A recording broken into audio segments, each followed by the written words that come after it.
आज तुम्हाला या योगाच्या पाठाबद्दल तुम्हाला पूर्ण माहिती द्यायचं योगासनबद्दल. म्हणजे एकूण आपल्याला 5 योगासन शिकायचे. पद्मासन, पर्वतासन, पद्मासन, वज्रासन आणि सिंहासन. तर आता पहिल्यांदा पद्मासन मध्ये बसायचं आहे. तर पद्मासन मध्ये बसल्यानंतर उजवा पाय डाव्या पायावर, डावा पाय उजव्या पायावर सरळ मानेच्या रेषेमध्ये आपल्याला बसायचं आहे. तर या पद्मासन मध्ये बसून काय करायचं म्हटलं, जास्त वाचून आपलं मन जर बी केलं, मेंदूवर जर जास्त वजन पडलं तर एक आपल्याला देवाचं ध्यान करायचं. तर ध्यानामध्ये बसायचं. आपल्या ध्यानामध्ये बसल्यानंतर तो नाहीसा होत आहे. तर आपल्याची रक्त आलेली ते सरळ होतात. तर आपल्याला ओंकाराचा आवाज करायचा आहे. तर 3 वेळेस करायचा आहे. करा.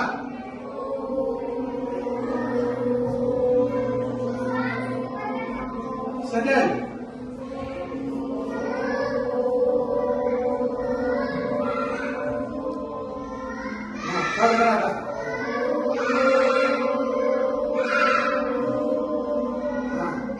याच्यानंतर पहिला संपल्या पर्वतासन करायचं आहे. पर्वतासन म्हणजे दोन्ही हातात वर करायचं आहे. त्या कानाच्या भावाला लागून वर जाऊ आणि तळावर रोषणी जुळाव. पर्वतासन काय डोंगरासारखं दिसतंय, बरे उंच आकार दिसतंय हे पर्वत. मग इथे बदलामध्ये काही गड्डी झाली तर तो पाहिजे होता, किंवा या मनगटामध्ये दुखायचं असेल तर पोटामध्ये दुखत नाही, किंवा या मनगटामध्ये दुखू शकत नाही. त्याच्यामुळे हे दररोज सकाळी करायचं पर्वतासन. नंतर बद्ध पद्मा रिलॅक्स. आता पर्वतासन रिलॅक्स करा, हळूहळू स्लो करायचं.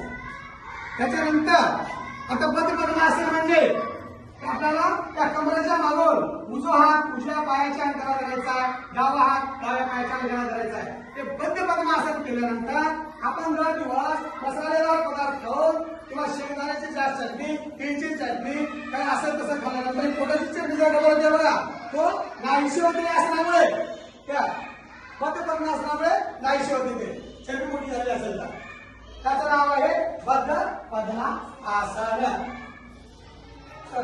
आता येतो पद्मासन, पर्वतासन, बद्धपद्मासन झालेलं आहे. तर आता रिलॅक्स. नंतर वज्रासन, चौकासन करायचं. वज्रासन म्हणजे असं उलटून बसायचं.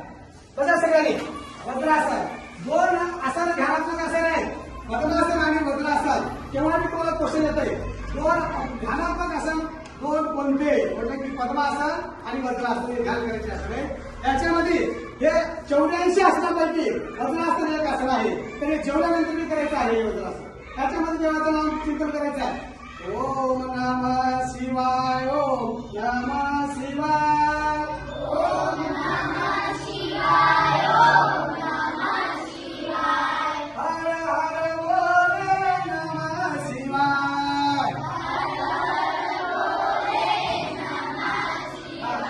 संचोक झालाय. आता 5वां जे सिंहासन आहे तर दोन्ही पाय पसंत करायचं. असं दोन्ही पाय पसंत करून असं जीभ बाहेर काढायचा आहे.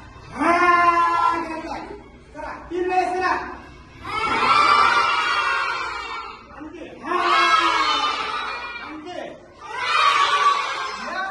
काय होतं म्हटलं तर आपल्या कोणाचे भाऊ बहीण जर बोबडं बोलत असेल तर जीभ डबा असेल, काटे बोलत असेल तर या सिंहासनामुळे नाहीशी होते. त्याचा रोग कमी होत आहे. त्याच्यामुळे सुद्धा त्याचा चांगला होत असते. अशा प्रकारे तुम्ही एकूण 5 आसन लागले आहेत. त्या 5 आसनांची माहिती दिलेली आहे. धन्यवाद.